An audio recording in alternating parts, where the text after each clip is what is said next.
He has given us light beyond even this world. He has given us light. He has enabled us to see beyond the world, even beyond this life. He has a solution for our lives. So we are people who should rejoice forever, who should maintain our hope forever, because hatuwezi fika mwisho. Praise the Lord. Hatuwezi fika kwa ukuta hata iwe nini, kwa sababu Yesu ako na njia yetu katika huu ulimwengu, ako na jibu letu katika huu ulimwengu, na hata baada ya ulimwengu ako na jibu kwa ajili ya maisha yetu. Hakuna kitu kinaweza kutukomesha, hakuna kitu kinaweza kututenganisha naye.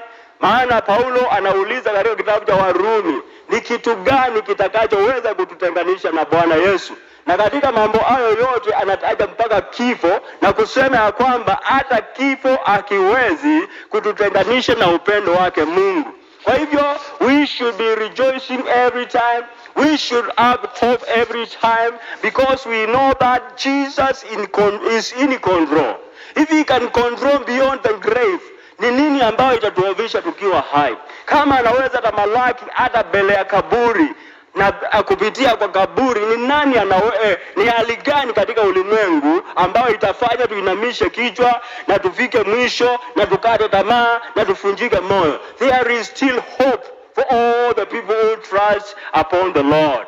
Maana imetabiriwa na imesema ya kwamba chochote ambacho alipitia katika ulimwengu ilikuwa kwa ajili yetu. Kulala milimani akiomboleza na kulia ilikuwa kwa ajili yetu. Kuweza kupata na upinzani wa kila haina chini ya jua, kuhubiri mchana na usiku chini ya jua, na hata kuweza kupeana maisha yake katika msalaba ilikuwa kwa ajili ya faida yetu. Kifurushi cha uzima, kifurushi cha uponyaji, kifurushi cha amani kilikuwa juu yake na likiachilia juu ya wote ambao watamtegemea na kumwamini. Kwa hivyo asubuhi ya leo usilie, usiomboleze, usikate tamaa, usiseme ya kwamba hauelewi kwa nini ulizaliwa. Ni kwa sababu bado Kristo ana mpango, ana mawazo mazuri kuhusu maisha yako. Endelea kukazia macho juu na kumuona sasa akiwa amefufuka na kuketi katika mkono wa kulia wa Baba akitazama dunia. Mawazo ya Kristo yako mbinguni, lakini yako chini ya jua hapa ulimwenguni. Hawezi tulia, hawezi pumzika